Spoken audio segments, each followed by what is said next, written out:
Okay, so let's start our new module, which is the dermatology.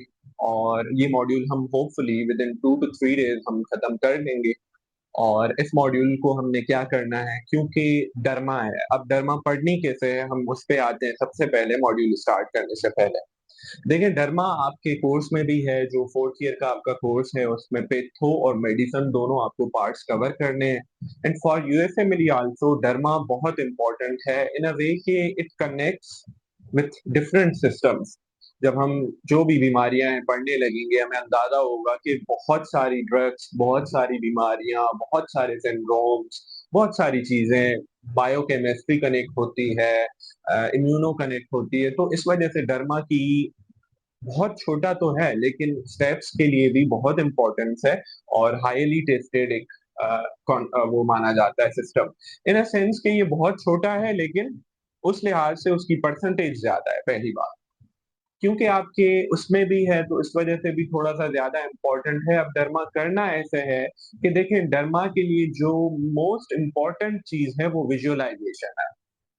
यानी आपको pictures जरूर, मैंने कोशिश की है कि जितनी मैक्सिमम ऐड कर सकूं। उसका रीजन क्या है, जब भी आप लेक्चर सुने ना, जो जो टॉपिक्स हो गई हैं, कोशिश करके आप लोगों ने क्या करना है, आप लोगों ने ये करना है कि उसकी पिक्चर्स गूगल करके देख लो जितनी गूगल पे अवेलेबल है। उसका रीजन यही है। फॉर सपोज हम एक टॉपिक पढ़ेंगे सोरियसिस, ठीक है। अब सोरियसिस होता है भाई well demarcated block which is like, जो है वो पर्पल रेडिएशन कलर या सैल्मन रेड पिंक कलर और विथ सिल्वरी स्केल्स। तो देखो, आपने अगर पिक्चर देखी होगी तो आपको बहुत आसानी से समझ आ जाएगा कि इसकी डेफिनेशन में ये बोलना क्या चाह रहा है। ठीक है, ऐसे ही कोई और, जैसे एक्जिमा होती है ऑन द फ्लेक्सर सरफेसेस और इस तरह से, और उसमें कोई पस्ट्यूल्स एंड पेप्यूल्स होते हैं और may be lichenified हो। तो अल्टीमेटली मैं ये बोलना चाह रहा हूँ कि डर्मा में आप जितनी मैक्सिमम रोमान क्या देख सकते हो, पिक्चर्स देख सकते हो ना, उतनी देखो। क्यों? क्योंकि इससे आपको क्या होता है, रिटेंशन होती है। आपको पिक्चर आ गई, आपको खुद ही समझ आ जाएगा। आपको सिनेरियो आता है तो आपको खुद ही समझ आ जाती है कि ये इस बारे में बात करना चाह रहे हैं। और डर्मा आपकी जो ज्यादातर टेस्ट होगी वो डायग्नोसिस पे होगी और पैथोफिजियोलॉजी पे होगी, ना कि ट्रीटमेंट पे। ये बात, IENT भी आपकी 4th ईयर में इसी तरह है, पैथोफिजियोलॉजी एंड जो डायग्नोसिस है। वो ट्रीटमेंट पूछा जाता है ऑस्पी स्टेशन में, या जो यूएसएमएलई एग्जाम है स्टेप 1 का, उसमें इन अ सेंस पूछा जाता है कि कुछ खास ट्रीटमेंट है। वो खास मैं जरूर बताने की कोशिश करूंगा। जैसे सोरियसिस का ट्रीटमेंट है तो विटामिन डी के एनालॉग यूज होते हैं या इस तरह से। जैसे एक्नी का है तो उसमें रेटिनॉइड्स यूज होते हैं, बहुत थोड़े से अलग हैं, उनको थोड़ा हाई है। तो वो जो खास ट्रीटमेंट होंगे मैं जरूर बताऊंगा। बाकी आपकी बचत के लिए मैं एक जनरल रूल बता दूं, जो भी ऑटो इम्यून डर्मा की बीमारी हो ना, जो भी ऑटो इम्यून हो, एलर्जिक हो, ज्यादातर उनमें फर्स्ट लाइन ट्रीटमेंट दो होते हैं। एक तो क्या होता है, एक एंटी हिस्टामीन अगर इचिंग है तो, और दूसरा क्या होता है उसके अंदर, ग्लूकोकॉर्टिकॉइड्स। अगर थोड़ा कम होता है तो टॉपिकल, और अगर ज्यादा होता है तो सिस्टमिक या ओरल, जो भी आईवी ओरल। सही है। ये आपकी बचत के लिए मैं जनरली बता रहा हूँ कि अगर कुछ भी समझ ना आए ना ऑस्पी स्टेशन में या टीचर को बताने में, तो फॉर ऑस्पी पर्पजेज एंटी हिस्टामिन, फॉर जो भी खारिश वगैरह हो रही है, ग्लूकोकॉर्टिकॉइड्स। कोई भी ऑटो इम्यून है, टॉपिकल एक्जिमा है, सोरियसिस है, आपका जो है वो रोजेशिया है, आपका जो है वो हम पढ़ेंगे सेब्रोइक केरेटोसिस है, जो भी मतलब जितने भी आते हैं, बहरहाल उसमें आपने क्या करना है, ये एक बचत हो जाती है। और अगर कोई इन्फेक्शन हम पढ़ेंगे तो anti bacterial and anti fungal. बाकी मैं हर किसी का ट्रीटमेंट जरूर अलग बताऊंगा, और मैं कोशिश करूंगा कि इस मॉड्यूल को पिक्चर्स के साथ जितना इंटीग्रेट कर सकते हैं उतना करें, ताकि आपकी रिटेंशन बेहतर हो। ठीक है, तो let's start with basically from the page number 2025 edition में है, 481 पेज नंबर है।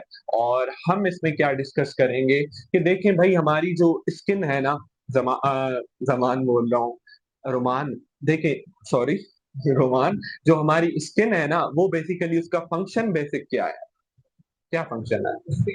हाँ, थर्मो रेगुलेशन में हेल्प आउट करती है, हीट लॉस को या कूल जो इंसुलेशन प्रोवाइड करती है, एक ये।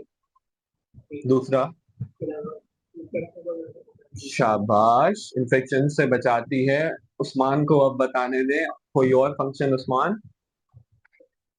हाँ, largest organ of the body है, पानी के लॉस को बचा रही होती है और बेसिकली हमारी एक protective layering to our body है। और अब हम याद करना स्टार्ट करेंगे जो जो बेसिक हम फंक्शनल एनाटॉमी है वो, कि skin is comprised of mainly 3 to 4 layers. कौन कौन सी लेयर्स हैं? सबसे बाहर वाली जो हमारे काम की है, जो हम पूरी डर्मा में पढ़ते रहेंगे, विच इज व्हाट, इपिडर्मिस। ठीक है। फिर उसके नीचे वाली जो लेयर है उसका क्या नाम है? डर्मिस। और उसके नीचे वाली लेयर है उसको, उसमें क्या होता है? सबकुटेनियस फैट या सबकुटेनियस टिश्यूज होते हैं। ठीक है। फिर नीचे जो भी स्ट्रक्चर होगा, मसल आ सकता है, लिगामेंट आ सकता है, बोन आ सकता है, डिपेंड्स के नीचे क्या है, कहाँ पे वो कवर कर रही है, फेशिया भी हो सकता है। ठीक है। बहरहाल हमारे लिए अभी के लिए काम की 2 लेयर्स हैं, एक क्या, एपिडर्मिस, और दूसरी क्या, डर्मिस। ठीक है, पहली बात तो ये हो गई। ये 2 लेयर्स हमारे काम की है। अब हम बात करते हैं कि डर्मिस क्या कर रही होती है, उसके अंदर क्या स्ट्रक्चर्स होते हैं, किसी को पता है? हाँ, नॉट एपिडर्मिस, डर्मिस, क्योंकि हम उसको छोड़ देंगे यहीं पे इस वजह से। शाबाश। ब्लड सप्लाई होती है मुबश्शिर। शाबाश रोमान। नर्व्स होती हैं। जो भी टिश्यूज होते हैं लाइक जैसे सेबेशियस और ये सारे, हेयर टफ्ट का जो बेसिक अंदर होता है वो पूरा डर्मिस में होता है। इसके अलावा क्या हो सकता है इसके अंदर? हाँ, ग्लैंड्स वगैरह सारे होते हैं। तो डर्मिस कंटेन जो भी ब्लड, आर्टरी, वीन छोटी छोटी, और क्या, नर्व्स छोटी छोटी, और जो पाइलोसबेशियस ग्लैंड होते हैं उनकी, जो भी ये ग्लैंड्स हैं वो वहां पे होते हैं, कहाँ पे? डर्मिस के अंदर होते हैं। ठीक है।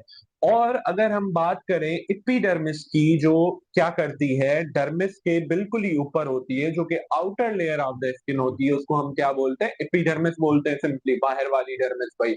और वो कितनी लेयर्स की होती है? वो 4-5 लेयर्स की होती है, हम नाम याद करेंगे। लेकिन देखें डर्म एपिडर्मिस के अंदर क्या क्या चीजें हो रही होती हैं। एपिडर्मिस के अंदर एक बेजल लेयर होती है। ठीक है। वो क्या कर रही होती है? वो सेल्स बना के कंटिन्यूअसली, फॉर सपोज ये इनर टिश्यूज पे है, ये बाहर स्किन पे है, नीचे वाली लेयर कंटिन्यू क्या कर रही होती है? सेल्स बना रही होती है। और वो सेल ऊपर जाते जाते, जैसे आरबीसी होता था भाई पहले, एराइथ्रोब्लास्ट पता नहीं कहाँ कहाँ से गुजर के रेटिकुलोसाइट बन के फिर आरबीसी बनता था। तो अल्टीमेटली दिस बेजल लेयर क्या कर रही होती है? एपिडर्मिस की सेल्स बना रही होती है और वो कहाँ भेज रही होती है? ऊपर। और वो सेल्स क्या होते जाते हैं? पहले मेच्योर होते हैं, फिर सेकंड लास्ट लेयर में जाके क्या, सेल्यूलर तो होते हैं लेकिन डेड हो जाते हैं। और जो बिल्कुल बाहर वाली लेयर है उसमें dead cell with keratin, without nucleus हो जाते हैं। हम नाम पढ़ते हैं उन लेयर्स के, क्या है?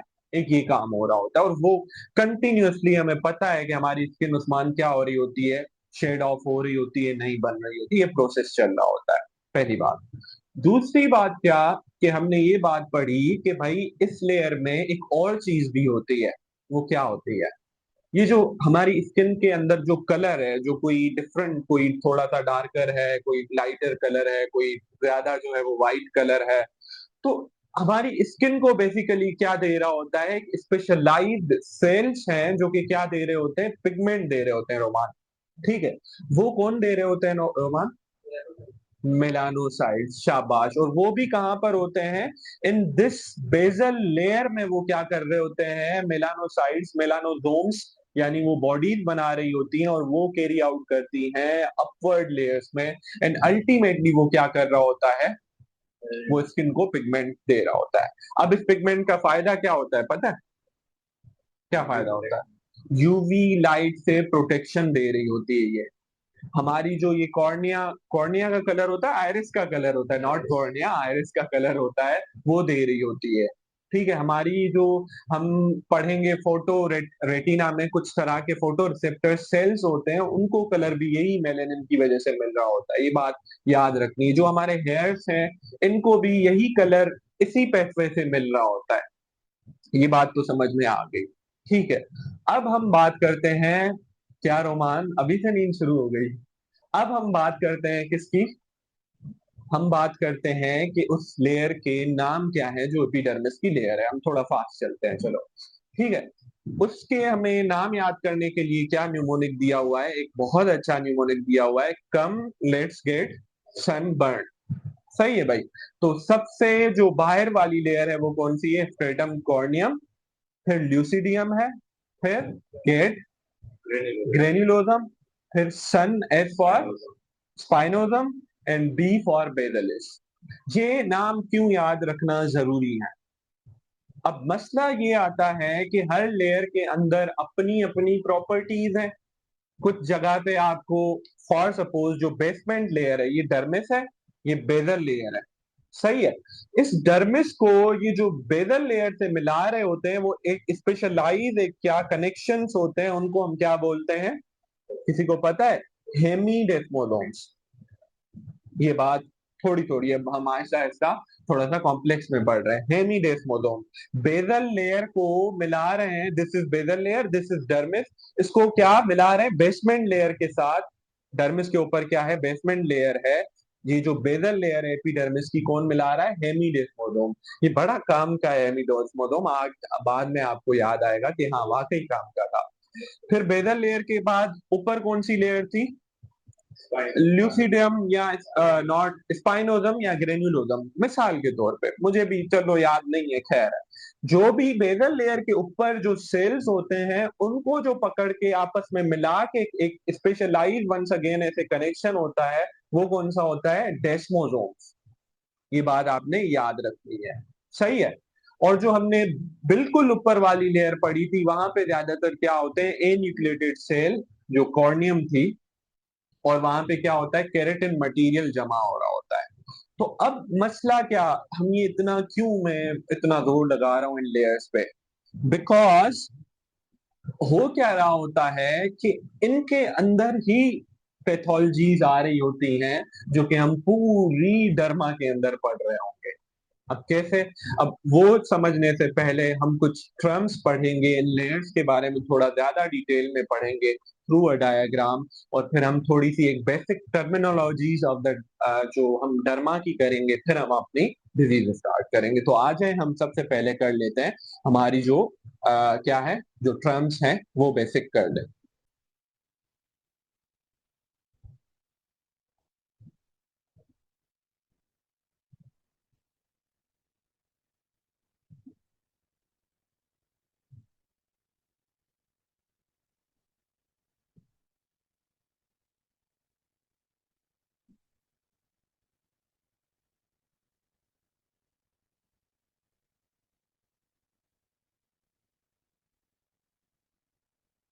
आई होप कि स्क्रीन सबको नजर आ रही है।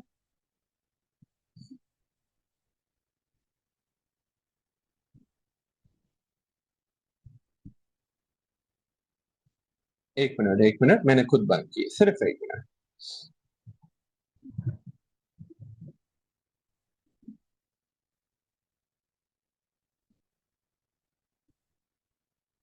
अब आ रही होगी।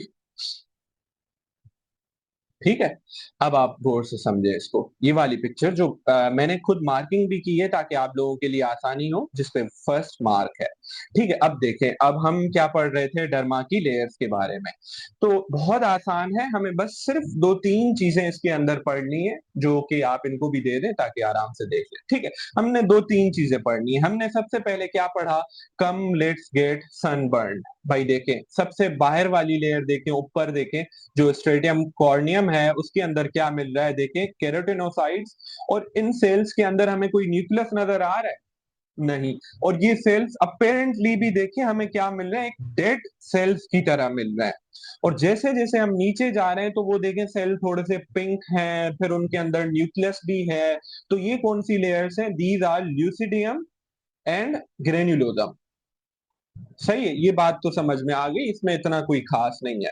देन जो कनेक्ट होती है विथ दिस स्ट्रेटम बेसिलिस के साथ, वो कौन सी लेयर है? स्ट्रेटम स्पाइनोजम।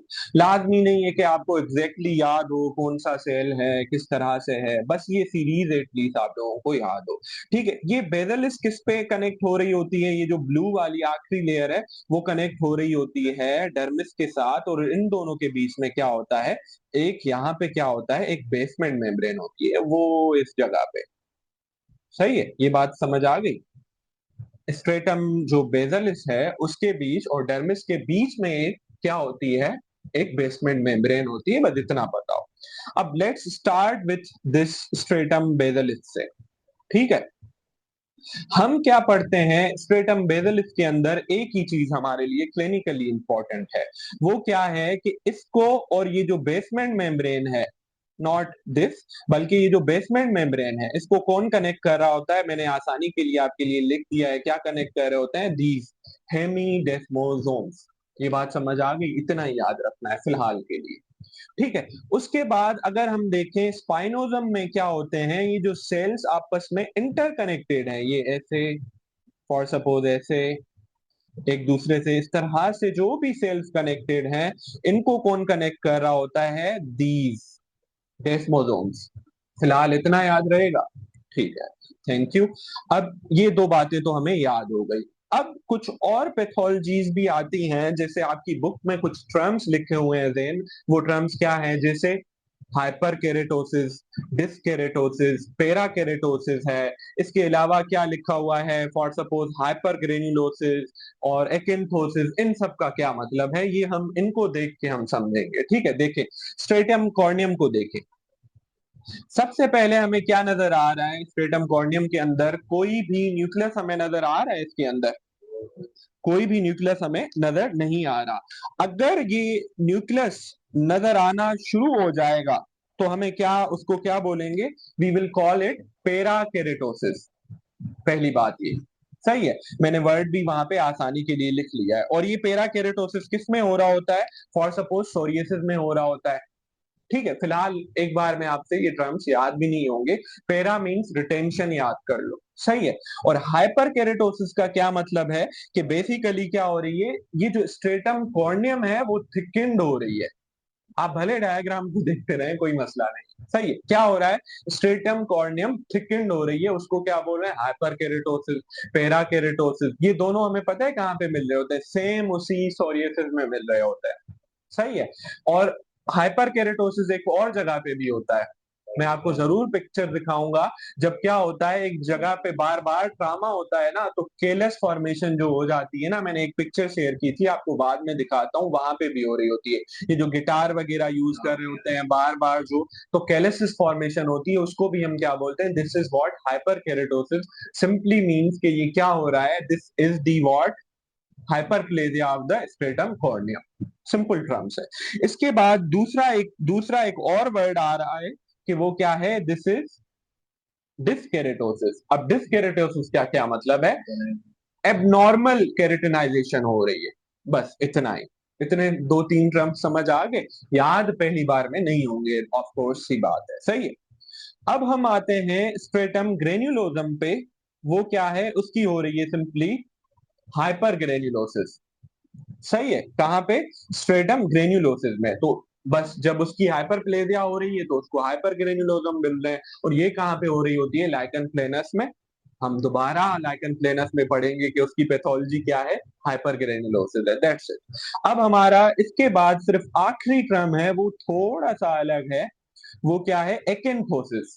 अब एकेंथोसिस क्या चीज है, देखें, ये जो हमारी क्या है, सोरियसिस है, और इसके अलावा हमारी कौन सी बीमारी है, एकेंथोसिस नाइग्रिकन्स हम पढ़ रहे होते हैं। उसके अंदर क्या हो रहा होता है, ये जो इपिडर्मस है ना, उसकी हाइपरप्लेजिया हो रही है। इंसुलिन रेजिस्टेंस में हमें क्या मिल रहा होता है, ऐसे थिकन वेलवेटी शेप हमें क्या मिल रहा होता है, नेक के एरियाज, ग्रोइन के एरियाज। तो वो क्या है, बेसिकली ये स्पाइनोजम जो पहली पहली लेयर है, वो क्या हो रही होती है, हाइपरप्लेजिया हो रही होती है, और ये भी हमें सोरियसिस में मिलता है। और कहाँ पे मिलता है, जो हमने क्या पढ़ा, एकिन्थोसिस नाइग्रिकन्स। इतना समझ आ गया, ये बेसिक से टर्म्स हैं, दोबारा भी रिवाइज होंगे। बस आखिरी इसके अंदर एक टर्म है विच इज स्पंजियोसिस। स्पंजियोसिस का क्या मतलब है वो देखें। सेल्स के अंदर, ये जो सेल्स के अंदर टिश्यू स्पेसेस है ना, ये पूरी जो भी टिश्यू स्पेसेस हैं, इनके अंदर अगर पानी भर जाए तो हम उसको क्या बोलते हैं? This is fluid accumulation. और ये कहाँ पे होता है? एक्जिमेटस डर्मेटाइटिस में होता है, और इस कंडीशन को हम क्या बोलते हैं? स्पंजियोसिस। सिंपली इतना समझ में आ गया? आई होप कि सबको समझ में आ गया। ये बेसिक से टर्म्स हैं, ये बार बार आएंगे, ये पहली बार नहीं आ रहे। क्यों? क्योंकि जब जब हम डिजीज पढ़ेंगे तो बार बार ये टर्म्स हमें सुनाई दे रहे होंगे और हमें तंग कर रहे होंगे, तो इस वजह से हम क्या कर रहे हैं, इनको अभी से कर रहे हैं। Now look at the picture जो नेक्स्ट है सेकंड नंबर पे। ये क्या हो रहा है? ये सोरियासिस है, देखिए। इसके अंदर क्या हो रहा था? पेराकेरेटोसिस हो रहा था, डिस्केरेटोसिस हो रहा था, और नॉट डिस्केरेटोसिस, हाइपर केरेटोसिस, पेराकेरेटोसिस, ये सब चीजें हो रही थी। और केलस फॉर्मेशन देखो कैसे उसके हाथों पे इस तरह से हो रहा है, तो ये भी हमें किस में नजर आ रहा होता था? हाइपर केरेटोसिस में। अब आ जाएं पिक्चर नंबर 3 पे, और 2 पे, सॉरी, जो एकेंथोलाइसिस की पिक्चर है। अब मैंने बोला था एक चीज कि ग्रेन्युलोजम में क्या होता है और स्पाइनोजम में सेल्स आपस में कनेक्टेड होते हैं with the help of what? Desmosomes. अगर कोई ऑटो इम्यून एक बीमारी होती है, उसमें क्या होता है? इन डेस्मोसोम्स का डैमेज हो जाता है, यानी वो आके इम्यून सिस्टम इन डेस्मोसोम्स को तोड़ देता है। और अल्टीमेटली क्या होता है कि ये सारे डेस्मोसोम्स टूट जाते हैं, तो हम उसको क्या बोलते हैं? जो हम अगर बायोप्सी में डर्मा को देखेंगे ना, हम जो स्किन की लेयर को, हमें क्या सेल टूटे फूटे से नजर आएंगे, उसको हम बोलते हैं एकेंथोलाइसिस। और ये हमें कहाँ पे मिल रहा होता है? पेम्फिगियस वल्गैरिस में। और एक और इससे होती थी बुलस पेम्फिगोइड, वो क्या होती थी? जब बेसमेंट मेम्ब्रेन से जो क्या हो रहा है, एपिडर्मिस की बेजल लेयर कनेक्ट हो रही थी with the help of what? Hemidesmosomes. अगर वो टूट जाए तो हम उसको क्या बोलते थे? बुलस पेम्फिगोइड। समझ में आ गई? चलो यहां मैं एक एक्स्ट्रा चीज बता रहा हूं, देखो। पेम्फिगोएस वल्गैरिस क्या होती है? आसानी से हम क्या करते हैं, ऐसे वो टूट जाती है, फूट जाती है। बुल्लस के जो बुलाए बनते हैं बड़े सख्त होते हैं। क्यों ऐसे? मैंने थोड़ा आसानी के लिए कैसे याद किया था, देखो वो बेजल लेयर पे हो रहा है बुल्लस वाला, तो वो सख्त होगा, वो फूटेगा नहीं, उसमें जो वेजिकल बनेगा। और जो पेम्फिगस वल्गैरिस है वो तो ऊपर हो रही है ना, एकेंथोलाइसिस जो ऊपर वाली लेयर है, तो वो इजीली क्या होती है? ब्रेक आउट हो जाती है इसके। इतना फिलहाल ये डिजीज हम जरूर पढ़ेंगे। अब आ जाएं दूसरे टर्म्स पर, जो कि आपको वंस अगेन बहुत काम आएंगे। कहां पर? पूरी डर्मा के अंदर। और हम पढ़ते हैं इन टर्म्स के बारे में। अब एक और नेक्स्ट पिक्चर देख लें। आप इनको फॉरवर्ड कर देना सारे, ताकि खामखा इनको तंग नहीं होना पड़ेगा इतना। चलो अभी देख लो, बाद में कर लेना। अब देख ले यार, देखो क्या होता है। सबसे पहले क्या हो रहा होता है? कुछ टर्म्स होते हैं हमारी डर्मा के अंदर, ठीक है रोमान? अब क्या टर्म्स होते हैं उस्मान? वो टर्म्स ऐसे होते हैं, हम पढ़ते हैं भाई मेक्यूल, पेप्यूल, प्लाक और नोड्यूल, और भाई वेसिकल, और भाई क्रस्टिंग, और भाई स्केलिंग। तो ये टर्म्स पूरी डर्मा में बार बार आएंगे। और मेरे साथ भी ऐसा होता था, आपके साथ भी जरूर होगा कि आप बार बार भूल जाओगे कि यार वो मैक्यूल का क्या मतलब होता था, स्केल का। जब तक आप थोड़े से यूज तो नहीं हो जाओ, इट्स ओके कि हाइपर केरेटोसिस क्या है, पेरा केरेटोसिस क्या है, अभी हमने जस्ट इंट्रो किया है, हम बार बार ये पढ़ेंगे। तो लाजमी है कि आप पहली दफा में भूल ही जाओगे, रिटेन नहीं हो पाएंगे सारे टर्म्स। अभी का गोल क्या है? आपको समझ आ गया कि क्या चीजें थी? बस ये चाहता हूं मैं। सही है। अब देखें, अब हम दूसरे टर्म्स को पढ़ते हैं, ये थोड़े से उनसे आसान है अपेरेंटली, जब हम देखेंगे इनको तो। दूसरे टर्म्स क्या है? देखें, हम पढ़ते हैं मेक्यूल और पेप्यूल। सबसे पहले हम इन पे आते हैं, दो आसान टर्म्स है। देखो, P for papule and P for palpable. सही है भाई? तो मेक्यूल क्या होता है? अगर एक क्या हो हमारे पास, क्या हो, एक छोटा सा लीजन हो, कितने, 1 सेंटीमीटर से कम हो, और अगर हम उसको पिलपेट नहीं कर पाए, ठीक है, जैसे फॉर सपोज एक मोल होता है, कोई भी फ्रैक्किल छोटा सा होता है, कोई भी हमें स्कार मार्क रह जाता है और हम उसको पिलपेट नहीं कर पाए, तो 1 सेंटीमीटर से कम हो, तो हम उसको क्या बोलते हैं? मैक्यूल। और अगर वो प्लाक या वो पेच बन जाए, यानी 1 सेंटीमीटर से बड़ा हो जाए, मतलब पहले बिल्कुल छोटा था अब बड़ा हो जाए, तो हम उसको क्या बोलेंगे? पेच बोलेंगे। सही है, जैसे मिलाज्मा का पेच हो जाता है पूरा। सही है, इतना समझ में आ गया। अब इसका एक अपोजिट टर्म है which is known as papule. Macule क्या होता था? पेल्पेबल नहीं होता था। अब पेप्यूल क्या है? पेल्पेबल है, लेकिन वो बस उसका काउंटर पार्ट है 1 सेंटीमीटर से छोटा, जैसे एकनी होती है भाई, जैसे छोटा सा कोई दाना हो जाए 1 सेंटीमीटर का है। ठीक है। और अगर वो बहुत बड़ा हो जाए और वो पेल्पेबल हो तो हम उसको क्या बोलते हैं? प्लाक बनते हैं। ठीक है। जैसे किसमें हो रहा होता है? सोरियसिस में हो रहा होता है, कोई स्कार हो, बर्न वगैरह हो जाए, तो हम ये सिंपल टर्म्स है यार, कोई इसमें कोई इतना बड़ा वो नहीं है। सही है। इसके बाद क्या आती है? दो वर्ड आते हैं, एक वेदिकल आता है और एक बुलाए आते हैं। अब वंस अगेन वेदिकल क्या है? फ्लूइड फिल्ड कोई सिस्ट है लेकिन छोटी है तो वो वेदिकल है। अक्सर कोई जल जाता है तो आप देख रहे होंगे कि क्या इतना सा छोटा सा एक सिस्ट बन जाती है, उसको हम क्या बोलते हैं? वेदिकल बोलते हैं। अगर कोई बड़े एरिया पे 1 सेंटीमीटर से ज्यादा हो, जैसे बुल्लस पेम्फिगोइड हम पढ़ेंगे, उसका नाम ही देखो क्या है? बुल्लस पेम्फिगोइड। यानी 1 सेंटीमीटर से बहुत ज्यादा बड़ा कोई वो बन रहा है, सिस्ट बन रही है। और अगर इसी क्या नाम है वेदिकल में क्या आए भाई? पस आ जाए। कभी देखिए वो जो बॉयल वगैरह बन जाती है, दाना कोई बड़ा हो जाता है, खराब हो जाता है, कोई इन्फेक्शन हो जाता है, उसके अंदर जब पस भर जाए उस छोटी सी वेदिकल के अंदर, तो हम उसको क्या बोलेंगे? पी फॉर पस, पी फॉर पस्ट्यूल। ये टर्म्स आप यूज तो हो जाएंगे थोड़े टाइम में, अभी सब्र करें, अभी आपके लिए नए हैं। ठीक है। अब दो और हैं, एक क्या? एक स्केलिंग है और दूसरा क्रस्ट है। भाई देखें, हम कुछ इन्फेक्शंस पढ़ते हैं, जब जब वो स्किन पे होते हैं तो क्या होता है? रेडनेस होती है, वहां पे नेक्रोसिस होती है, अल्टीमेटली वो ड्राई सा एक वो बना देते हैं, येलोइश टाइप, जिस इम्पेटाइगो में हो रहा होता है, उसको हम क्या बोलते हैं? क्रस्ट बोलते हैं। ड्राई एक्सुडेट है बेसिकली, उसको हम क्या बोल रहे हैं? क्रस्टिंग बोल रहे हैं। कोई चोट लग जाती है तो आप देखते हो ऐसे ड्राई ड्राई एग्जिटेड टाइप चीजें बन जाती है वहां पे ऊपर, और वो फ्लेकरिंग की तरह से उतर रहा होता है, तो हम उसको क्या बोल रहे हैं? Basically crust. और एक और आखिरी बस टर्म है, वो है स्केल। क्या होता है? जब ये जो कॉर्नियम है वो बहुत ज्यादा ग्रो कर रही होती है तो वो फ्लेक ऑफ कर रही होती है, उतर रही होती है, तो उसको हम क्या बोल रहे होते हैं? स्केलिंग बोल रहे होते हैं। और ये किस में हो रही होती है? वंस अगेन सोरियसिस में हो रही होती है। इतना समझ में आ गया, और ज्यादा मैं आपको तंग नहीं कर रहा इन टर्म्स में। आई कैन अंडरस्टैंड कि ये थोड़े से बोरिंग होते हैं डेफिनेशन से याद करना। उस्मान, आखिरी बस एक जीआईटी वालों का भी फेवरेट होता है टर्म, वो है इरोजन एंड अल्सर में क्या फर्क है?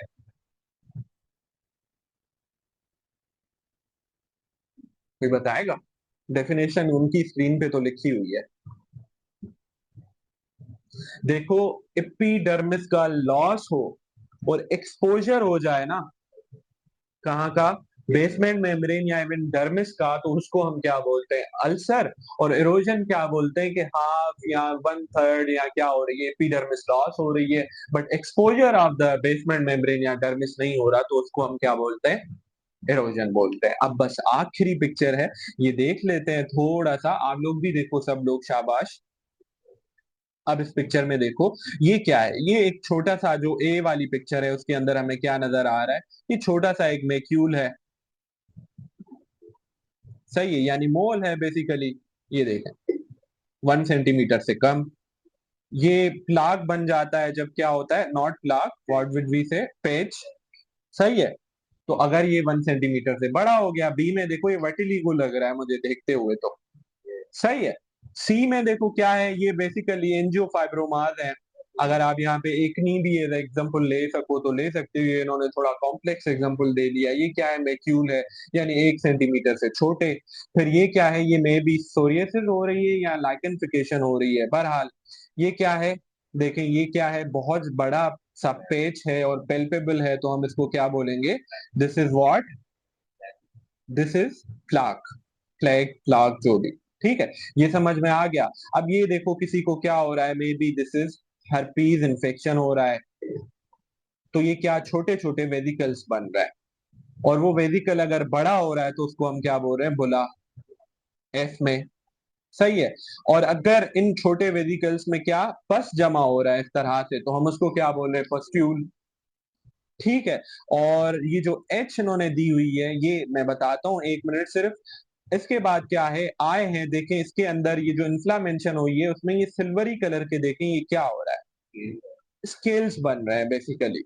ठीक है। और हमारी आखिरी पिक्चर देखो, ये इन्होंने इतनी अच्छी पिक्चर नहीं दी हुई, लेकिन टिपिकल अगर हम इम्पेटाइगो की पिक्चर देखें तो उसके अंदर येलोइश एक्सुडेट बन रहे होते हैं या क्रस्टिंग हो रही होती है, ये क्रस्ट की पिक्चर है। ठीक है भाई, ये बात समझ में आ गई। आखिरी सिर्फ इसमें से पिक्चर गौर से देख लो, वो क्या है, व्हील की पिक्चर है, जिसको हम क्या बोल रहे होते हैं, आपस में बातें नहीं, अर्टिकेरिया या अर्टिकेरिया ही बोलते हैं, सही प्रोनाउंस कर रहा हूँ, या व्हील्स, वो क्या चीज होती है ये समझ लो सिर्फ। ये क्या चीजें होती हैं, ये थोड़े टाइम के लिए देखो ऐसे जियोग्राफिक शेप्स में क्या हो रही है, ये थोड़ी सी स्वेलिंग हो रही है, ये होता क्या हो रहा होता है कि डर्मिस के अंदर फ्लूइड जमा हो जाता है, उसकी वजह से हो रही होती है।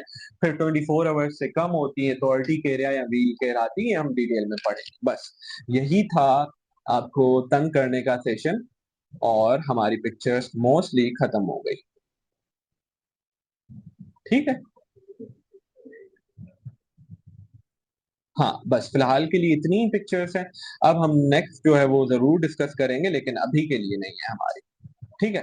तो अभी के लिए हम कुछ इंपॉर्टेंट दूसरे कॉन्सेप्ट पढ़ेंगे।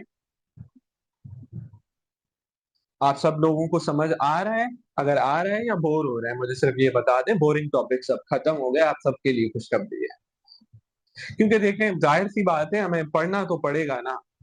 ऐसे नहीं है कि हमें टर्म्स ना आए और हम सीधा जो है वो डिजीजेस पढ़ें। आप अब देखोगे कि ये टर्म्स पढ़ने का, इतनी बोरिंग सी टॉपिक सुनने का क्या फायदा था। मुबशर आप बोर हो रहे हैं ना, अभी फायदा दिख जाएगा इन टॉपिक्स का। ठीक है, अब हम आते हैं, सिर्फ एक छोटी सी टॉपिक है, आपका बुक दे रहा है तो पढ़ाना जरूरी है। वो क्या, वो कुछ थोड़े से एंडोक्राइन टर्म्स हैं, वो क्या है। देखो, हमें पता है ग्लैंड दो टाइप के होते हैं, एक एक्सोक्राइन ग्लैंड होता है, एक एंडोक्राइन ग्लैंड होता है। ठीक है। तो जो हमारे सेबेशियस ग्लैंड है बेसिकली वो क्या होते हैं, एक एक्सोक्राइन ग्लैंड होते हैं। एंडोक्राइन हम किसको बोलते हैं, जो ब्लड के अंदर दे रहा हो और जो बॉडी कैविटीज के अंदर दे रहा होता है उसको एक्सोक्राइन बोलते हैं। फिर जो एक्सोक्राइन है ना, उसके अंदर तीन पार्ट्स होते थे, हम बहुत शुरू से पढ़ रहे होते हैं। एक में क्या होता है, ग्लैंड अपनी प्रोटीन सीक्रेट करता है, एक में ग्लैंड थोड़ा सा पार्ट अपना सेल का करता है, और तीसरे में क्या होता है, पूरा सेल ही चला जाता है। तो उन तीनों टर्म्स के क्या नाम थे, मीरोक्राइन अगर सीक्रेटरी वेदिकल बनाता है, एपोक्राइन अगर थोड़ा सा अपना सेल का हिस्सा देता है, और होलोक्राइन इज फॉर के पूरा सेल ही जा रहा है। ये टर्म्स आपको पता हो। एक और चीज है कि आपके एपिथेलियम के अंदर आखिरी बस कि क्या होता है कि कुछ सबस्टेंसेस होते हैं, कुछ कनेक्शंस होते हैं, वो आपको पता होने चाहिए। मैंने आसानी के लिए मैंने क्या किया हुआ है, सिर्फ तीन ही मैं आप लोगों को इसके अंदर बताऊंगा। वो क्या है, डेस्मोसोम्स और हेमिडेस्मोसोम्स तो हम डिस्कस कर चुके हैं। बस एक और वर्ड है विच आर एडहेरेंस। एडहेरेंस क्या चीज है भाई, एडहेरेंस क्या करते हैं, सेल्स को आपस में और बेसमेंट मेम्ब्रेन्स के साथ कनेक्ट करके रखते हैं। इनका एक बहुत ही हाई यील्ड एक पॉइंट है, इनका एक टाइप है ईक एडहेरेंस। हम जब कैंसर के बारे में पढ़ते हैं ना, तो एक थ्योरी आती है कि कैंसर मेटास्टेसाइज ही तब करता है जब there is loss of these ईक एडहेरेंस। बस इतना बताओ, क्या कैंसर की मेटास्टेसाइज तब हो रही होती है, ये माना जाता है कि जब क्या हो, लॉस ऑफ दीज ईक एडहेरेंस हो। एक और चीज होती है इनके अंदर, गैप जंक्शंस होते हैं सेल्स के अंदर जो कि सिग्नलिंग में काम आते हैं, और टाइट जंक्शंस क्या होते हैं जो कि क्या कर रहे होते हैं, वो परमेबिलिटी जो सेल्स हैं उनकी रोक रहे होते हैं और अच्छे से बाइंड कर रहे होते हैं। बस इतना ही। और अब आप लोग रीड दे दें तो दी पेज नंबर 481, 482 एंड 483 यही थे। दिस वाज दी बहुत बेसिक एंड द बहुत बहुत boring topics of the derma. लेकिन ये बहुत बोरिंग टॉपिक्स अभी जो आप लोगों को लग रहे होंगे, ये बहुत आगे काम आने वाले हैं। सिर्फ इसको रीड दे दें 2 मिनट के लिए। हम लोग आगे कंटिन्यू कर रहे हैं और अब चीजें अच्छी होंगी इंशाल्लाह। ठीक है। अब देखें हमने क्या पढ़ा था कि मेलानोसाइट्स क्या चीज होती है। सबसे पहले we will be discussing our pigment disorders, जो कि पेज नंबर 484 पे है। एंड हमने पढ़ा था कि दी मेलानोसाइट्स कहाँ पे हो रहे होते हैं, ग्रो कर रहे होते हैं इन द बेजल लेयर। और ये क्या करा रहे होते हैं, मेलेनिन पिगमेंट प्रोड्यूस कर रहे होते हैं। अब इसको भले बंद कर दो। मेलेनिन पिगमेंट प्रोड्यूस कर रहे होते हैं उस्मान, और वो melanin pigment with the help of melanosomes कहाँ जा रहा होता है, वो जा रहा होता है स्ट्रेटम कॉर्नियम में, और वहां पे पिगमेंटेशन दे रहा होता है। इतना तो हमें समझ आ गया। लेकिन अगर हमें रिप्रो की उसमें से याद हो, these melanocytes were derived from, कहां से आते थे, न्यूरल क्रिस्ट सेल्स से आते थे। कहां से? एक स्पेशलाइज्ड सेल जिनको हम बोलते थे न्यूरल क्रिस्ट सेल्स, वो क्या करते थे, वो अलग अलग स्ट्रक्चर्स बॉडी के अंदर बना रहे होते थे। उसमें हार्ट का सेप्टम हो जाता है, उसमें गेंग्लियोनिक सेल्स ऑफ द क्या इंटेस्टाइन हो जाते हैं, और इसके अंदर ये मेलानोसाइट्स भी हो जाते हैं। तो ये मेलानोसाइट वहां अपनी इपीडर्मिस से, वो जो न्यूरल क्रिस्ट में कन्वर्ट होती है, वहां से आते हैं पूरा इस डर्मिस देन एपिडर्मिस के अंदर, और वहां पे आके ये ग्रो कर रहे होते हैं। पहली बात ये समझ आ गई। दूसरा, if you can remember from the biochemistry, हमने ये चीज हम जरूर डिस्कस करेंगे कि दिस मेलेनिन जो पिगमेंट खुद बन रहा है, वो कहां से बन रहा होता है, एक अमाइनो एसिड से बन रहा होता है, जिसका नाम है क्या, रोमान, टायरोसिन से। क्या टायरोसिन से क्या बन रहा है, एक अमाइनो एसिड से क्या बन रहा है, दिस मेलेनिन पिगमेंट बन रहा है with the help of what, tyrosinase enzyme. इतना समझ में आ गया। और ये सब कौन बना रहा है, ये सब बना रहा है हमारे मेलानोसाइट्स, ये काम कर रहे होते हैं और ये बॉडीज बना के बाहर भेज रहे होते हैं। अब देखें चीजें कितनी आसान होती है। तो हमारे पास तीन पिगमेंट रिलेटेड डिजीजेस हैं, और उन तीन में क्या हो रहा होता है कि सबसे पहला स्टेप, अगर ये न्यूरल क्रेस्ट सेल्स से क्या हो, ये न्यूरल क्रेस्ट सेल्स की माइग्रेशन में इशू हो जाए, और न्यूरल क्रेस्ट सेल्स से ये मेलानोसाइट ना बन पाए, तो उसको हम कौन सी बीमारी बोलेंगे, उसको हम बोलते हैं दिस इज वार्डनबर्ग सिंड्रोम। सही है। उसमें क्या हुआ, न्यूरल क्रिस्ट का मसला आया। अल्टीमेटली पेशेंट क्या होगा, there will be no pigmentation in this patient. ठीक है। इसके बाद दूसरी एक बीमारी है जिसके अंदर क्या होगा, ये मेलानोसाइट्स तो बनते हैं, लेकिन जब ये मेलानोसाइट उस्मान क्या कर रहे होते हैं, टायरोसिन से क्या बना रहे होते हैं, मेलेनिन पिगमेंट बना रहे होते हैं, तो उनका जो एंजाइम था टायरोसिनेज, वो नहीं बन पाता, वो ही एब्सेंट होता है कंजेनाइटली। तो उस बीमारी को हम क्या बोलते हैं, एल्बिनिज्म। देखो हम कैसे कनेक्ट कर रहे हैं और कितनी आसान हो रही है। तो उसके अंदर भी पेशेंट क्या होता है, पूरा depigmented, there is no pigmentation even in the hairs, even in the eyes, even in the retinal development में भी पिगमेंट नहीं हो पाता इस पेशेंट के अंदर। And the primary pathology in the albinism is, this is the autosomal recessive absence of what, tyrosinase enzyme, और वो पूरी बॉडी में नहीं होगा। अब क्या हुआ, एक अडल्ट बंदा है, वो न्यूरल क्रिस्ट भी सही थे, वेडिनबर्ग से बच गया वो, उसका वो टायरोसिनेज भी बन गया था, उससे भी बच गया वो। अब वो बड़ा हुआ और उसको कोई ऑटो इम्यून प्रोसेस के थ्रू एक लोकलाइज जगह पे जाके हमारे ऑटो इम्यून सिस्टम ने क्या किया, फॉर सपोज यहाँ हाथों पे उसके पर्टिकुलर एरिया पे जाके उन मेलानोसाइट्स को डिस्ट्रॉय कर दिया। तो उसको हम क्या बोलते हैं, वाइटिलिगो या विटिलिगो, जो भी आप लोग प्रोनाउंस करें। समझ में आ गई। देखो हमने फिजियो को कैसे कनेक्ट किया विद द पेथो, और हमें बहुत आसानी से तीनों चीजें समझ आ गई। तो जो वेडलिनबर्ग का चाइल्ड होगा वो क्या होगा, नियोनेटल या बहुत कम उम्री में हमारे पास आ रहा होगा विथ डीपिगमेंटेशन, वाइट सा बच्चा होगा, डीपिगमेंटेड हेयर्स होंगे। But as we know this is the issue of neural crest origin. तो हमें पढ़ा था जो फेशियल बोन्स होते हैं, और इन सब चीजों में भी एक normal movement of the neural crest जरूरी होती है। तो इसके अंदर क्या होगा, एक तो डीफनेस होगी, और दूसरा क्या होगा, फेशियल बोन्स की एबनॉर्मलिटीज भी होंगी। आ गया समझ? आ गया समझ? आ रहा है रोमान समझ? और जो एल्बिनिज्म का बच्चा होगा किस तरह से होगा? छोटा ही बच्चा होगा, he will have a history, autosomal recessive है, उसके पेरेंट्स के अंदर हिस्ट्री होगी of the whitish, being born whitish पूरे विदाउट पिगमेंटेशन, और he will also have the issues with hair, भी उसके क्या होंगे? बिल्कुल व्हाइट तरह के होंगे। और क्या उसके अंदर इश्यूज हो सकते हैं? कि ही विल हैव व्हाट उस्मान, आंखों में उसको जो है वो सही से नजर नहीं आ पा रहा होगा, बिकॉज हमने पढ़ा था रेटिनल पिगमेंट भी किसकी हेल्प से हो रहा होता है? दिस टायरोसिनेज एंजाइम के थ्रू। आ गई बात समझ? और मुझे कोई बताएगा इन पेशेंट्स के अंदर कौन से कैंसर्स का रिस्क बढ़ा हुआ होगा? शाबाश, क्यों? ये भी बताया ना, मेलानिन नहीं बन रहा। मेलानिन क्या करता था? यूवी लाइट से प्रोटेक्ट करता था। समझ में आ गई ये बात? अब हम आते हैं आखिरी, हमारे पास एक 30 year old patient who is a known case of type 1 diabetes mellitus presenting in the OPD with the complaint of what he's saying that he's having a white pitchy areas, कहाँ पे? उसके हाथों पे, which are well demarcated। और हमने क्या किया? हमने जब उसकी एग्जामिनेशन की तो हमें नजर आ रहा है कि कुछ कुछ एरियाज ऐसे बहुत ही वाइट से नजर आ रहे हैं और वेल डिमार्केटेड है दूसरी जो पिगमेंटेड स्किन है उससे। और जब हमने बायोप्सी की तो हमें उस बायोप्सी में नजर क्या आ रहा है? एब्सेंट मेलानोसाइट और डिस्ट्रक्शन ऑफ द मेलानोसाइट।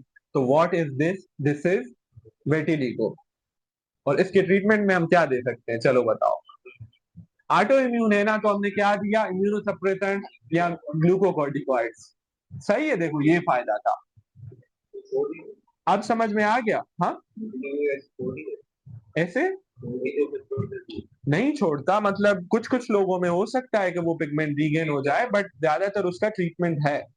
ठीक है, ये बात समझ आ गई? वेटिलिगो एंड तीसरा तीन एंड फाइव। अब आता है कुछ ऐसी डिजीजेस होती हैं, कुछ ऐसी कंडीशंस होती हैं जिनमें हमारे मेलानोसाइट्स हाइपर सेंसिटिव हो जाते हैं ड्यू टू इंक्रीज एमएसएच, या फिर यूवी लाइट, या फिर कुछ ऐसे हार्मोन्स हैं। फॉर सपोज कौन सा हार्मोन? उसमें से सबसे important is oestrogen and progesterone. वो क्या कर रहा होता है? इन मेलानोसाइट्स को स्टिमुलेट कर रहा होता है कि आप क्या करो? More production of the melanin करो। जब वो due to UV light, due to that hormonal issues, specially in what? In pregnancy, in oral contraceptive use, अगर वो क्या होता है? हाइपर पिगमेंटेशन लोकलाइज हो जाती है। और वो क्यों हो रही थी? इंक्रीज प्रोडक्शन ऑफ मेलेनिन की वजह से। तो उसको हम क्या बोल रहे होते हैं? मेलाज्मा।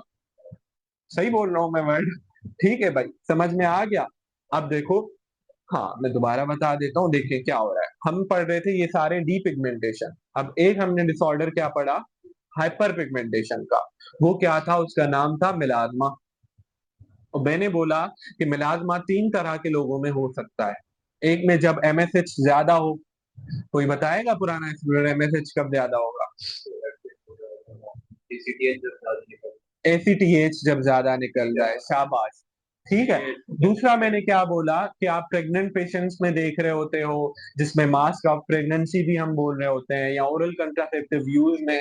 क्यों? क्योंकि ईस्ट्रोजन क्या कर रहे होते हैं? बेसिकली ईस्ट्रोजन स्टिमुलेट कर रहे होते हैं to the production of melanin को। सही है। या फिर जो यूवी लाइट हम बाहर निकल रहे होते हैं तो बॉडी क्या परसीव कर रही है?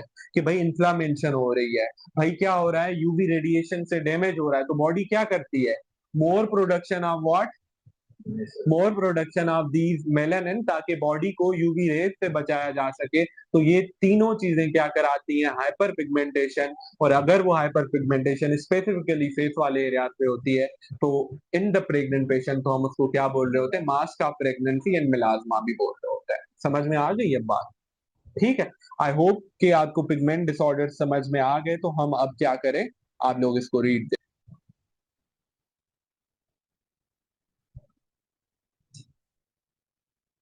ये लंबी लंबी सांसें कौन ले रहा है? आप? ठीक है, अब देखें सबसे पहली पांचवा नंबर पिक्चर और इसके अंदर बस थोड़ा सा देख लें कि किस तरह से क्या हो रहा है। फिनाइलएलेनिन से टायरोसिन बन रहा है और टायरोसिन से डोपा और डोपा से अल्टीमेटली मेलेनिन बन रहा होता है। अब मेलेनिन कौन बना रहा है? ये टायरोसिनेज बना रहा है। और अगर टायरोसिनेज ही एब्सेंट हो तो क्या उसको बोलते हैं हम? एल्बिनिज्म। सही है। 5 नंबर पिक्चर। अब 6 पे आ जाए, बल्कि ये 5 दूसरी जो है हमारी। अब देखें ये क्या है। 5 में ए जो बनी हुई है वो हमें क्या समझ आता है? ये क्या है, कोई बताएगा? This is vitiligo, this is albinism, and this is what? ये जो लोकलाइज हो रही है see, this is what? See. हाँ, और इनको क्या हो रहा है देखें, ये जो स्पेशल जो फेस पे जो लोकलाइज पेज बन रहा है हाइपर पिगमेंटेशन का, this is what? This is melasma. ठीक है, आसान थी चीजें। हाँ, वेरी इजी। अब जो है वो, अब आप लोग बोलेंगे कि वेरी इजी, ये नहीं कि हमने जो है वो। ठीक है, अब हम आते हैं हमारी नेक्स्ट टॉपिक के अंदर। समझ में आ गई? देखो इतनी ही आसान होती है। Derma is one of the like most जो है वो अच्छे स्कोरिंग वाला मॉड्यूल होता है। क्यों? क्योंकि बहुत आसान होता है अगर आपको कॉन्सेप्ट समझ में आ गया। वरना अगर हम इसे रट्टा लगाते जाएं, वही there is loss of melanocyte, there is autoimmune destruction, there is no tyrosinase यहाँ, तो ऐसे तो हमें कभी याद ही नहीं होगा कि एल्बिनिज्म में हो क्या रहा था, विटिलिगो में क्या हो रहा है। मतलब ऐसे तो देखो आप हमेशा कंफ्यूज करते रहोगे जब तक हम उसकी बेसिक्स से उस चीज को ना याद करने की कोशिश करें। तो बेसिक्स की जब बात आती है तो एक और बेसिक्स हम पढ़ते हैं, which is a sebaceous gland हमारा। ठीक है, उसके अंदर हम दो बीमारियों को डिस्कस करेंगे। देखिए सेबेशियस ग्लैंड, उस्मान अब नींद नहीं करनी है। और तो सेबेशियस ग्लैंड हमारा क्या होता है? सेबेशियस ग्लैंड हमारा कहाँ होता था? डर्मिस में होता था। और कहाँ पे ओपन उसके पोर हो रहे होते हैं? एपिडर्मिस के अंदर। और हमेशा ज्यादातर केसेस में सेबेशियस ग्लैंड के अंदर एक क्या होता है? हेयर फॉलिकल भी उसके अंदर ही होता है। तो हम उसको क्या बोलते हैं? Simply pilo sebaceous unit. ऐसे सेबेशियस ग्लैंड होता है, उसके अंदर एक हेयर फॉलिकल होता है। और सेबेशियस ग्लैंड का काम क्या होता है? सेबेशियस ग्लैंड का काम होता है सीबम प्रोड्यूस करना। और ये सीबम क्यों जरूरत है? आपने पहले अच्छे बताए थे, तो आप बताओ सीबम क्यों जरूरी है हमारी स्किन के लिए? शाबाश, स्किन को मॉइस्चराइज कर सके, स्किन के वाटर लॉस को प्रिवेंट कर सके, और इसके अंदर एंटी बैक्टीरियल या एंटी माइक्रोबियल प्रॉपर्टीज भी होती हैं। ठीक है, और this sebaceous gland produces what? Keratinocytes. Keratin भी प्रोड्यूस कर रहा होता है इसके अंदर, जो है वो केराटिन की प्रोडक्शन भी हो रही होती है। पहली बात ये। अब देखें कुछ ऐसी चीजें हैं जहां पे ये सेबेशियस ग्लैंड बहुत ज्यादा होते हैं। वो कौन से एरियाज है? हमारा फेस, हमारी चेस्ट और हमारी अपर बैक। पहली बात ये। दूसरी बात, इन सेबेशियस ग्लैंड की प्रोडक्शन को कौन बढ़ा रहा होता है? कुछ हार्मोन्स बढ़ा रहे होते हैं, स्पेशली हमारा कौन से? हमारे androgens. These sebaceous glands are what? Androgen sensitive. तो इससे हमारा टॉपिक एक स्टार्ट होता है। When there is hyper androgenism, या किसी भी वजह से जब हमारा सेबेशियस ग्लैंड अपनी जो प्रोडक्शन है वो बहुत ज्यादा करने लगता है, बहुत ज्यादा क्या करता है? प्रोड्यूस, रोमान, बहुत ज्यादा जब सीबम प्रोड्यूस करने लगता है तो अल्टीमेटली अलोंग विद दैट क्या प्रोडक्शन हो रही होती है? केराटिन की। अगर हम पाइलोसेबेशियस यूनिट की एनाटॉमी को देखें तो वो इस तरह से पोर की तरह ओपन हो रहा होता है। तो होगा क्या? अल्टीमेटली ये पोर बंद हो जाएगा, ऐसे क्लोज हो जाएगा। पोर बंद हो गया, अब क्या मसला है भाई? हम जी उसमें एक हमारी नेचुरल एक क्या है, फिजियोलॉजी है कि जब भी कोई कैविटी बंद होगी वहां पे क्या होंगे? बैक्टीरिया ग्रो करना स्टार्ट कर जाते हैं, वहां पे इन्फेक्शन का रिस्क बढ़ जाता है। तो अल्टीमेटली इस पेशेंट के अंदर क्या होगा? प्रोपायोनी बैक्टीरियम या क्यूटी बैक्टीरियम का क्या होगा? Sorry, not Propionibacterium. उसकी क्या ग्रोथ होना स्टार्ट हो जाएगी। और वो क्या करती है? उन लिपिड्स को क्या कराती है? लाइसिस करा रही होती है। This bacteria loves these lipids, and ultimately क्या हो रहा होता है? वो जो ब्लॉक 4 है उसके अंदर क्या होती है, इन्फ्लामेशन स्टार्ट हो जाती है, और उसकी वजह से हमें जो बन रहा होता है बाहर pustules, you can say that, या फिर क्या बन रहे होते हैं, पेप्यूल्स बन रहे होते हैं, मेक्यूल्स बन रहे होते हैं, कॉमेडोन्स बन रहे होते हैं, या नोड्यूल्स बन रहे होते हैं, तो उसको हम क्या बोल रहे होते हैं, दिस इज एक्नी वल्गेरिस या वल्ग्यूरिस। ठीक है भाई, ये क्या है, this was the pathophysiology behind the acne. और अब मैंने क्या बोल दिया, मैंने 3 तरह के नाम ले लिए। तो देखो इनिशियली वो क्या बन रहा होता है, कॉमेडोन बन रहा होता है जब वो अभी ब्लॉक हुआ है। तो फिर अगर उसके अंदर इन्फेक्शन हो जाता है, वो पस बनने लगता है, तो वो क्या बन जाता है, नोड्यूल या सिस्टिक, नोड्यूलोसिस्टिक एक्नी बोलता है। और नोड्यूलोसिस्टिक सबसे खराब एक्नी होता है, क्यों, क्योंकि इसके अंदर इन्फ्लामेशन की वजह से क्या हो रही होती है, पेशेंट के अंदर स्कारिंग भी हो रही होती है। और हमने क्या पढ़ लिया, इसके एरियाज कौन से होंगे कॉमन, फेस और अपर चेस्ट और अपर बैक, इतना समझ में आ गया। और कब इसका रिस्क बढ़ जाएगा, जब एंड्रोजेंस बढ़ेंगे। तो कब बढ़ता है, जब प्यूबर्टी होगी, जब क्या होगा, दूसरा कहाँ होते हैं एक्नी बहुत ज्यादा फीमेल्स के अंदर,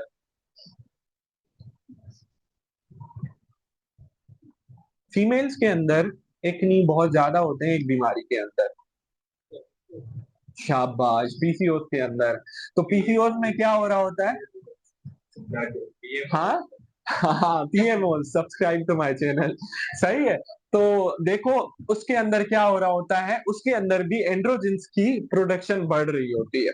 सही है, अब समझ आया कि क्यों वहां पे एक नहीं हो रहा होता था, समझ में आ गई। अब हम ट्रीटमेंट में इसके क्या देते हैं, वो थोड़ा सा इंपॉर्टेंट था। एक हम देते हैं बेंजोइल पर ऑक्साइड। वो क्या करती है, एंटीबैक्टीरियल और केराटिनोसाइड्स की प्रोडक्शन को कम करती है। और अब जो है वो इसके अंदर बहुत अच्छा ट्रीटमेंट आ गया है, वो क्या है, रेटिनॉइड्स। रेटिनॉइड्स पता है क्या कर रहे होते हैं, ये जो सेबेशियस ग्लैंड है ना, उसको ही एपोप्टोसिस करा के सुकड़ा देते हैं, ताकि ये सीबम भी प्रोड्यूस कम हो, अल्टीमेटली केराटिन भी कम प्रोड्यूस हो। तो अल्टीमेटली वो जो एक्नी कॉजिंग मसला था, उसको ही हम खत्म कर रहे होते हैं। समझ में आ गई। तो these retinoids are now widely use for the treatment of जो सिवियर एक्नी होता है, जो नोडुलोसिस्टिक, पस्ट्यूलर और इस तरह से एक्नी होता है। We will start with the benzoyl peroxide. और अगर हम देखते हैं कि कोई सेकेंडरी बैक्टीरियल इन्फेक्शन है, तो स्टार्ट में हम क्या दे रहे होते हैं, क्लिंडामाइसिन भी दे रहे होते हैं। एक्नी थोड़ी कॉमन बीमारी है ना, हर कोई पूछ रहा होता है, डॉक्टर साहब दाने हो रहे हैं बहुत ज्यादा, हमें क्या ट्रीटमेंट दोगे। तो ठीक है भाई, लेकिन you will be very careful while prescribing retinoids. Why? हाँ, क्या होता है उस्मान, these retinoids अगर वो orally ले रहे हैं, they are highly teratogenic। और हम जरूर उनको बोलते हैं कि आप if possible double contraception use करो। समझ में आ रही है। And even after discontinuing these retinoids, 6 months तक उनको प्रेगनेंसी नहीं करनी होती है फीमेल पेशेंट को, इतने ज्यादा टेराटोजेनिक है ये बात समझ में आ गई। तो be very careful while prescribing oral retinoids. ये था एक्नी के बारे में। अब हमने पढ़ा ये जो सीबम प्रोड्यूस हो रहा है, इस पे क्या होता है, एक और बीमारी है, हमारे मेरे अंदर भी स्किन पे बहुत ऑयली हो रही है भाई, सीबम हो रहा है, जेन के भी हो रहा है, सबके होता है। हमारे अंदर कोई इंफेक्शन, कोई कुछ हो रहा है, कोई रिएक्शन बॉडी दे रही है, नहीं दे रही है। कुछ लोगों में क्या इशू होता है, इस सीबम के अंदर क्या होते हैं, फ्री फैटी एसिड्स बहुत ज्यादा, लिपिड का कंटेंट बहुत ज्यादा होता है, ये ऑयली होता है ना। तो एक बीमारी है जिसके अंदर क्या होता है कि इन जो sebum production to the skin हो रही है, उन पे क्या होती है, एक मेनेसीजिया फंगस क्या करने लग जाती है, वो उसको क्या करती है, तोड़ने लग जाती है, उस पे अपनी जो है वो ग्रोथ करने लग जाती है। और उसकी वजह से जब वो उसको तोड़ने लगती है, जब वो ग्रो करने लगती है, तो सिर्फ उन इंडिविजुअल्स में उस फंगल इन्फेक्शन के अंदर हमारा उस इन्फ्लामेशन की वजह से हमारा इम्यून सिस्टम डिसरेगुलेटेड हो जाता है, और क्या करने लगता है, एक रेड से, प्लाक से क्या बनाने लगता है, फेस पे क्या रेडनेस हो जाती है, राइथ्रीमेटस, स्केली येलो सा प्लाग बनने लग जाते हैं। अब स्पेशली ये कहाँ पे होगा, वही जहां पे ये बहुत ज्यादा है, तो जहाँ पे स्किन स्ट्रेसेस बहुत ज्यादा है, जो बियर्ड वाली एरिया है, जो ये इसके गिर्द एरिया है, जो स्कैल्प वाली एरिया है, तो वहां पे वो क्या होगा, वो सिल्वरी से, नॉट सिल्वरी से, येलोइश लाइक प्लाग बन रहे होंगे, और उसको हम बोलते हैं, दिस इज व्हाट, सेबरोइक डर्मेटाइटिस। देखो हमने कैसे सीबम के साथ दो बीमारियों को पढ़ा, कैसे हमें मेलेनिन के साथ तीन डर्मा के इश्यूज को पढ़ा। अब ये केस कैसे आता है? Okay, let's discuss one typical scenario of the seborrheic dermatitis. A 35-year-old male patient presented in the OPD with a complaint of what? With a complaint of erythematous, well-demarcated plaque. On examination, we can see that there are greasy yellow scales in that plaque, और ज्यादातर ये plaque कहाँ पर है? Beard area पे और scalp के area पे। This patient has also a history of what? Chronic HIV infection. Or what is the most likely management in this patient or diagnosis in this patient? This is seborrheic dermatitis, and this is very very highly associated with one HIV. दूसरा ये किसके साथ associated है, कोई बताएगा? वो तो basic उसकी पैथोफिजियोलॉजी थी ना। एक HIV, दूसरा सोचो, शाबाश कायनात, पार्किंसनिज्म के साथ एसोसिएटेड है। भाई देखो ये दो टिपिकल पेशेंट्स आते हैं। अब इनमें क्यों होता है, कल मैंने थोड़ा सा इस बारे में पढ़ा था। HIV के अंदर क्या होता है, इम्यून डिसरेगुलेशन होती है, फंगल इन्फेक्शन हुआ, हमारा इम्यून सिस्टम हाइपर एक्टिव हो गया। पार्किंसनिज्म के अंदर ये माना जाता है कि हमारी फेशियल मूवमेंट्स कंप्रोमाइज हो जाती है, तो इसकी वजह से वो सीबम ज्यादा हो रहा है, फंगल इन्फेक्शन ज्यादा हो रहा है इस वजह से। ठीक है, ये वैसे ही आपको पता हो। And if this seborrheic dermatitis involve the infants, छोटे बच्चों के अंदर होता है, और वो ज्यादातर कौन सा एरिया इन्वॉल्व कर रहा होता है? स्कैल्प का। तो आप उसको क्या बोलते हो? This is commonly known as cradle crap. और ये पता है कहाँ से कैसे क्यों हो रहा होता है, किसी ने सोचा है कभी? बच्चे के अंदर क्यों हो रहा है? अरे भाई बच्चे के अंदर क्यों हो रहा है, किसी ने कभी सोचा है? हर बच्चे में नहीं हो रहा, बिकॉज कुछ बच्चों की माओ के अंदर there is increase androgen production. तो वो जब पैदा होता है तो वक्ती तौर पे उसमें एंड्रोजन ज्यादा होंगे, तो उनके अंदर क्या होगा, ज्यादा सीबम प्रोडक्शन होगी, तो स्कैल्प पे होंगे। और this is treated with what? दो टाइप की चीजों से, विथ कीटोकेनाजोल शैम्पू या फिर mild potency corticosteroid. This is that's it about seborrheic dermatitis. और क्या दूसरा क्या? एक्नी के बारे में। अब मैं कुछ पिक्चर्स दिखा दूं, आप लोग देख लो, मैं आपका सवाल भी जरूर लेता हूँ।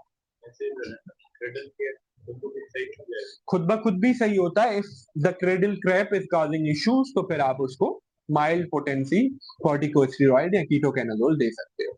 खुद ब खुद इसी वजह से सही होगा ना, जो एंड्रोजन वक्ती तौर पे बढ़े हैं वो नॉर्मलाइज होना स्टार्ट हो जाएंगे। तो अब देखें पिक्चर नंबर 6। ये क्या है? ये देखें, ये पूरी रेडनेस हो रही है इस एरिया में, और ये दो स्केल्स हो रहे हैं येलोइश से। दिस इज व्हाट, ये भी स्केल हो रहा है। ये क्या है? This is seborrheic dermatitis. इतनी समझ आ गई? इतना ही समझाना था, सही है। और व्हाट इज दिस? ये देखें, जो आखिर में एक छोटे बच्चे की दी हुई पिक्चर्स। अभी देखो, आदत बना लो, ताकि आप लोगों का टाइम भी सेव होगा। दोबारा मुझे पता है कोई भी घर जाके नहीं पढ़ता, सही है। तो this is what, this is cradle crap, cradle cap, not crap. Okay, ठीक है, देन गलती हो जाती है किसी को बोलने में। आ गई समझ? तो ये दो, और इसमें 6 पिक्चर नंबर में क्या है, ये जो ए में है, ये देखें, इस पेशेंट को बहुत ज्यादा सिवियर नोड्यूलोसिस्टिक एक्नी हो रहा है। इतना समझ आ गया? 6 के ए में, ठीक है, यही समझाना था मुझे आप लोगों को।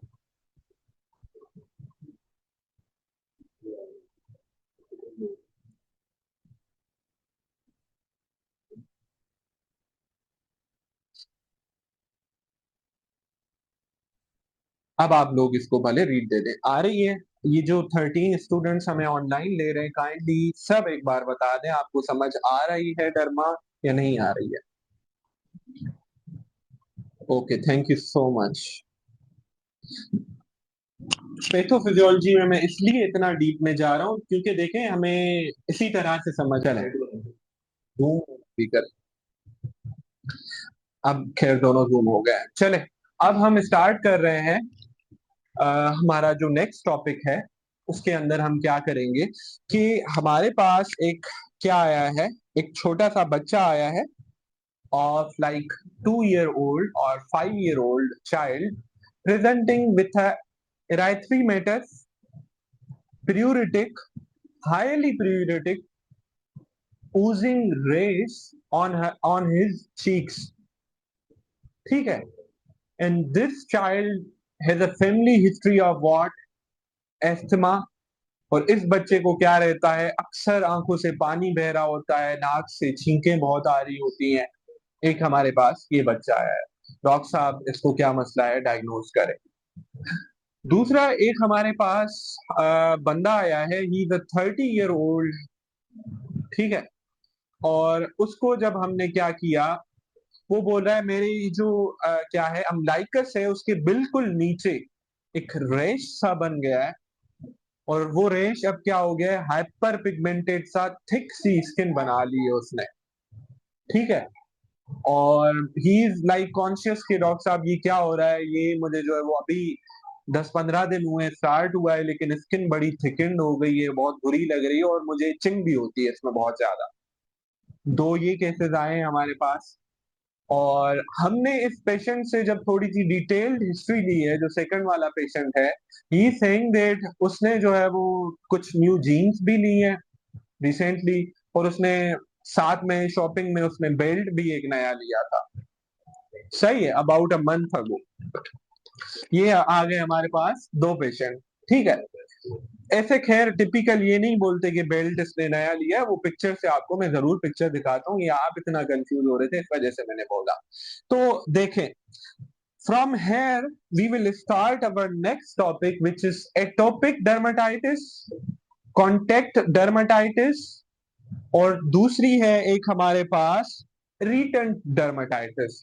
एंड इरिटेंट वाली कहते हैं, एक फीमेल पेशेंट है, she is a housewife and she is coming with, उसके पूरे हाथों पे एक इरप्शंस हो रहे हैं, रेडनेस, प्लाक बन रहा है और इरिटेशन, खारिश हो रही है उसको बहुत ज्यादा। जब आपने उससे पूछा है, शी लाइक वो कपड़े वगैरह भी वॉश करती है घर पे, और घर में अभी डिटर्जेंट चेंज हुआ था, इस तरह से भी आ सकता है। So from here we will start our three topics which are related to dermatitis. The first is atopic dermatitis, और ये क्या चीज है। देखें, atopic dermatitis is something that हमारा जो स्किन का बैरियर था ना, कुछ लोगों के अंदर इस एपिडर्मिस के अंदर इस जो बैरियर बन रहा होता है, उसके अंदर बेसिकली क्या हो रहा होता है, वो जो प्रोटीन्स, जो अमाइनो एसिड्स थी, उनकी क्या हो जाती है, उनकी बनाने वाली जीन की म्यूटेशन हो जाती है, और वो बैरियर क्या अच्छा नहीं बन पाता और डिसफंक्शनल बैरियर हो जाता है। अब डिसफंक्शनल बैरियर हुआ तो स्किन क्या होने लगेगी, जो नॉर्मल फंक्शन करती थी, जो एक्सटर्नल एनवायरनमेंट से प्रोटेक्ट कर रही होती थी, जो क्या कर रही होती थी, जो बाहर की चीजों को रोक रही होती थी, वो नहीं आएंगी। एक तो ड्राई स्किन होगी इन पेशेंट्स के अंदर, दूसरा क्या होगा, जो बाहर की जो एनवायरनमेंट की चीजें हैं वो स्किन एब्जॉर्ब कर रही होगी, एंड अल्टीमेटली उस एक्सटर्नल एक्सोजिनस एंटीजेंस के की वजह से क्या होगा, हमारा बॉडी का इम्यून सिस्टम एक्टिवेट होगा, और टी हेल्पर सेल्स क्या करेंगे, वहां पे जाके इन्फ्लामेशन एंड इरिटेशन कराएंगे अपने रेस्पॉन्स की वजह से। तो this is the pathophysiology behind what, atopic dermatitis, या फिर हम उसको सिंपल वर्ड्स में क्या बोल रहे होते हैं, एक्जिमा बोल रहे होते हैं। और ये बच्चों में कहाँ पे हो रही होती है, स्पेशली चीक्स पे, यहाँ पे। और बड़ों में कहाँ पे हो रही होती है, ये बात याद रखनी है, कौन से सरफेसेस पे, फ्लेक्सर सरफेसेस पे। Why this is important, extensor surfaces पे क्या हो रहा होता है पता है, नो, सोरियासिस हो रही होती है, ये भी आसानी होती है डर्मा में, फ्लेक्सर सरफेसेस पे हो रही होती है। Patient will have a typical history of what, that may be उसको क्या एस्थमा है, मे बी उसको एलर्जिक राइनाइटिस रहती है, एलर्जिक कंजक्टिवाइटिस रहती है। तो patient will give a typical history इस सब चीजों की। और इसके अलावा इसके जो फीचर्स हैं वो क्या हो सकते हैं जो ये कॉज कराते हैं। वो कोई फूड एलर्जी हो सकती है, वो कोई कपड़ा कोई हो सकता है, टाइट क्लॉथिंग हो सकती है, वो मोर लाइक ड्राई कंडीशंस हो सकती हैं। तो what will you say to this patient, आपने क्या करना है, you will wear the loose cotton clothing. आपने क्या करना है, अच्छे से वो करने हैं, क्या नाम है जिसको हम बोलते हैं मॉइस्चराइजर यूज करना है। और क्या, इचिंग के लिए आपने क्या देना है, एंटी हिस्टामीन और ये सब चीजें, and ultimately mild potency steroid अगर बहुत ज्यादा खराब हो रही है। पहली बात ये। अब एक्जिमा जब क्रोनिक होने लगती है ना, तो वो क्या कर लेती है, वो थिकन सी हाइपर प्लास्टिक स्किन बना लेती है। और इसको हम क्या बोलते हैं, उसको एक वर्ड होता है लाइकेनिफिकेशन बोलते हैं उसको। ठीक है, ये वर्ड आपको पता हो फिलहाल। और दूसरा हमने क्या केस डिस्कस किया था, this is type 1 hyper sensitivity reaction atopic dermatitis का। जो वो दूसरा रिएक्शन है उसमें क्या हो रहा था, बेसिकली हमारी बॉडी कुछ ऐसी फॉरेन एंटीजन है, उसके खिलाफ क्या कर रही है, टाइप 4 रिएक्शन दे रही होती है हाइपर सेंसिटिविटी का। वो किस किस से हो सकता है, किसी को ज्वेलरी से इशू हो रहा होता है, किसी को ये बेल्ट जो मेल पेशेंट होते हैं, किसी को घड़ी से इशू हो रहा होता है, किसी को मे बी डिटर्जेंट से इशू हो रहा होता है। तो अगर वो कांटेक्ट की वजह से हो रही है तो उसको कांटेक्ट डर्मेटाइटिस, और डिटर्जेंट या इसकी वजह से हो रही है तो उसको हम क्या बोलते हैं, एक थी कांटेक्ट, दूसरी क्या थी, नॉट एटोपिक बल्कि इरिटेंट कांटेक्ट डर्मेटाइटिस थी वो। ठीक है, आपकी इरफान मसूद ने थोड़े से अलग वेरिएंट लिखते हुए, इसकी वजह से मैं बता रहा हूँ। और ये क्या होती है, इरिटेंट के 10-15 दिन बाद हो रहा होता है, क्यों, टाइप 4 है, पहले क्या होगा, एक्सपोजर हुआ, इम्यून सिस्टम एक्टिवेट हुआ, उसने मेमोरी टी सेल बनाए, अल्टीमेटली क्या हुआ, उसने क्या किया, वो जब दोबारा री एक्सपोजर होता रहा तो उसने क्या अपने सिम्टम्स देना स्टार्ट कर दिए। तो this is all about this eczema और इरिटेंट कॉन्टेक्ट और सिर्फ कॉन्टेक्ट डर्मेटाइटिस। अब एक और दो आसान सी डिजीजेस है, वो क्या है, एक आपके बुक में लिखी हुई है केरेटोसिस पिलरिस, और दूसरी है सूडो फोलिकुलाइटिस बारबार। और एक और, चले हम, चलो ये दो कर लेते हैं। केरेटोसिस पिलरिस क्या है, बहुत आसान है।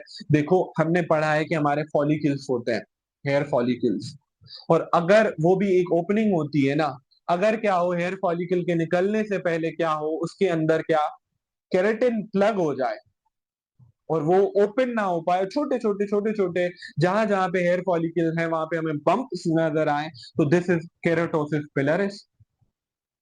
ठीक है, एक बात तो ये। दूसरा, आपके पास एक 30 year old male patient who is African या फिर अफ्रीकन अमेरिकन या फिर ब्लैक पॉपुलेशन में से है, और वो आया है, वो बोल रहा है जब भी मैं क्या करता हूँ, शेविंग करता हूँ, तो उसको क्या होता है, pustules and papules and nodules बनने लग जाते हैं, स्पेशली उन जगहों पे जहां पे वो बाल निकल रहे होते हैं दोबारा से। तो this is the typical case of what, pseudofolliculitis barbae. और इसको ये क्यों हो रहा होता है, बेसिकली इंफ्लामेटरी रिएक्शन स्किन दे रही होती है, जब एक फॉलिकल में से क्या हो रहा होता है, स्किन में क्या हो रहा होता है, हेयर इंटर हो रहे होते हैं। और ये ज्यादा कॉमन किन में होते हैं, जिनके कर्ली हेयर्स होते हैं, ब्लैक पॉपुलेशन में। और इसके ट्रीटमेंट में आप क्या बोलोगे उसको, रोमान, क्या बोलोगे, हाँ, आप बताओ उस्मान, जल्दी बताओ। नहीं, रेटिनॉइड्स क्यों लोगे, मसला क्यों हो रहा था, जैन आप बताओ। हम लोग जो है वो रूम में से कोई बताए, रूम में से, नो, मसला क्यों हो रहा था, नॉट एक्साफोलिएशन, नॉट ग्लूकोकॉर्टिकॉइड। यार आप सोचो ये मसला क्यों हो रहा है, भाई देखो ये मसला तब हो रहा है जब वो, इसको रेजर बम्प्स भी कहा जाता है कॉमन वर्ड्स में, वो क्या कर रहा है जब शेव कर रहा है। तो इश्यू इज कि acutely you may treat with what, you will treat with corticosteroid, inflammation हो गई है, मे बी सेकेंडरी इन्फेक्शन हुआ है, तो उसको आप मैनेज कर लो। But how will you prevent them from occurring? उसकी तो स्किन ही उससे रिएक्शन दे रही है, उसके हेयर फॉलिकल्स का मसला है। तो यू विल से हिम कि आप क्या करो, एक तो शेविंग अपनी फ्रीक्वेंसी डिक्रीज करो, और दूसरा क्या करो, रेजर की जगह क्या यूज करो, मे बी ट्रिमर यूज करो। और तीसरा, अगर उससे भी नहीं ठीक हो रहा, तो आप भाई, अगर आपको बाल ही वो मतलब शेव ही करना है, तो लेजर ट्रीटमेंट के थ्रू हमेशा के लिए वो क्या कर लो, हेयर वो रिमूव करा लो। समझ में आ गई? तो देखो, मैं पैथोफिजियोलॉजी इसी वजह से बताता हूँ कि आपको मसला तो समझ में आए। ऐसे थोड़ी है कि बस कॉर्टिकोस्टेरॉइड दे दिए, ये दे दिया, वो दे दिया। कर्ली हेयर्स, देखो, जब भी हम, एक मिनट चुप कर जाए, जब भी हम रिस्क फैक्टर की बात करते हैं या एसोसिएशन की बात करते हैं, उसका क्या मतलब होता है? उसका ये मतलब होता है कि फॉर सपोज सूडो फॉलिकुलाइटिस बार बार हमें किस में प्रेवेलेंस ज्यादा मिल रही है, ब्लैक पॉपुलेशन में और कर्ली हेयर्स वालों में। लेकिन लाजमी नहीं है, हमें मेजर पॉपुलेशन वो है, लेकिन ये नॉर्मल पॉपुलेशन में भी हो सकती है। Association is just use to के आपको क्या हो रहा है, आपका डायग्नोसिस में आपकी जो उसको क्या कर रही होती है, थिन आउट कर रही होती है, कम कर रही होती है। समझ में आ गई बात? तो अब आप इसको जल्दी से रीड दे दो तो हम आगे बढ़े। अब मैं कुछ पिक्चर्स दिखा रहा हूँ, वो आप लोग देख लें, जो हमने डिस्कस कर ली हैं, दो तीन डिजीजेस। तो सबसे पहली हमारे पास ये पिक्चर है, और इसके अंदर हमें क्या देखना है? कोई बताएगा? ये जो बी पिक्चर है, इसके बच्चे को ये जो क्या हो रही है, ये जो फेस पे हो रहा है, ये वाला बी में बच्चे को क्या हो रहा है? ये रोमान, आपको नहीं खुली अभी तक? ये बच्चे को बेसिकली एक्टोपिक डर्मेटाइटिस हो रही है, फेस पे ये बन रहा है। सही है? नहीं नहीं, मैंने वहां भी शेयर की हुई है। ठीक है। और दूसरा देखें, सी में क्या हो रहा है, ये वाली सी वाली पिक्चर में ऑन द फ्लेक्सर सरफेसिस पे ये बन रहा है। This is again atopic dermatitis, but ये फ्लेक्सर सरफेसिस पे इस बार बन रही है, सी पिक्चर में। एंड डी में क्या हो रहा है, ये रोमान, ये अम्लाइकस के नीचे देखो, ठीक ये, हाँ, this is what, contact dermatitis. ठीक है। और अगर हम देखें, अगर हम जूम आउट थोड़ा सा कर लें, तो ये वाली जो ई पिक्चर है, उसके अंदर क्या हो रहा है, ये वाली में, ये क्या है ई में? ये वो है केरेटोसिस पिलरिस। सही है? If I am not wrong. Okay, E is what? अच्छा, sorry, this is contact dermatitis, keratosis pilaris is यहाँ पर है। वो थोड़ा, हाँ देखे, इसमें क्या हो रहा है, थोड़ा सा एक्जिमेटस टाइप रेश बन रहा है ई में, देखे ई में। असल में इसमें पिक्चर्स इतनी अच्छी नहीं दी हुई है फर्स्ट एड में, आपको दूसरी भी दिखाऊंगा। आप एफ को देखें, एफ के अंदर अगर आप गौर से देखें, कोई इन्फ्लामेशन या रेडनेस हमें नजर नहीं आ रही, तो छोटे छोटे से हमें क्या नजर आ रहे हैं, ये बम्प्स नजर आ रहे हैं स्किन पे। सही है? तो वो क्या है, बेसिकली केरेटोसिस पिलरिस है। ठीक है? समझ में आ गई? अब इसके अलावा एक और भी पिक्चर होगी मेरे पास, अगर मैं आप लोगों को दिखा दूं तो, ये वाली picture number 7, what is this? कोई बताएगा पिक्चर नंबर 7? नहीं नहीं, यहाँ पे नहीं है, अब मोबाइल में। सॉरी, जल्दी से मोबाइल में पिक्चर नंबर 7 खोल लो। दिस इज व्हाट, कोई भी जवाब नहीं दे रहा जूम पर में से। This is pseudofolliculitis barbae या रेजर बम्प्स इस पेशेंट को हो रहा है। ठीक है, ये भी समझ आ गया। और अब हम देख रहे हैं, एक और पिक्चर है, नेक की पिक्चर है, वो क्या चीज है, देख बताए। छोटा बच्चा है, उसकी नेक की पिक्चर है। तभी मैं बोलता हूँ पहले से देख आओ, ताकि, हाँ, ये क्या चीज है, कोई बताएगा आप में से? एक्यांथोसिस नाइग्रिकन्स, शाबाश, वंडरफुल। दिस इज बेसिकली लैकेनिफिकेशन हो रही है, क्रोनिक जो डर्माटाइटिस होती है उसमें हो रही है, थिकनिंग ऑफ द स्किन हो रही है। यस, दिस थोड़ी सी मैच होती है एक्anthosis nigricans से, लेकिन फिलहाल के तौर पे ये क्या है। हाँ, आप देखो एक्anthosis nigricans में क्या हो रहा होता है, पिगमेंटेशन और इस तरह से चीजें हो रही होती हैं। अच्छा, एक और मैंने पिक्चर दी हुई है, वो देखें वो क्या हो रहा है, निकल से कॉन्टेक्ट डर्मेटाइटिस हो रही है। नेक्स्ट पिक्चर खोलें, इसी में दी हुई है, ये भी देखें, एक और पिक्चर है हमारे पास कॉन्टेक्ट डर्मेटाइटिस की। ठीक है, तो ये सब पिक्चर्स दिखाना बहुत लाजमी थी, तभी मैं आप लोगों का इतना टाइम ले रहा हूँ पिक्चर्स में। अब हम करते हैं, हमारे दो तीन रिमेनिंग टॉपिक्स हैं, जल्दी से हम खत्म कर लेते हैं। उसमें से एक है हमारे पास सोरियासिस, एक है हमारे पास मेलानोसाइटिक नेवियस, सेब्रोइक केरेटोसिस है, वेरुकाई है और हर्टिकेरिया है। ठीक है, चलो, एक हमारे पास पेशेंट आया है, he is a 60-year-old patient, came in the OPD with a long history of decreased appetite। सही है, और उसको जो है वो वेट लॉस भी हो रहा है। वो बोल रहा है मैं जब भी खाना खाता हूँ मुझे बहुत जल्दी भूख खत्म हो जाती है मेरी।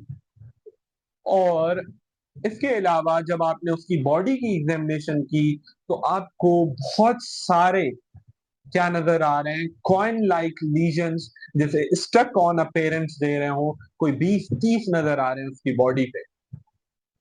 तो what is the most likely, ये जो कॉइन्स लाइक स्ट्रक्चर आ रहे हैं केराटिन फिल्ड मटेरियल के, वो क्या चीजें हैं और पेशेंट के अंदर क्या हो सकता है, पहला आपसे ये सवाल है।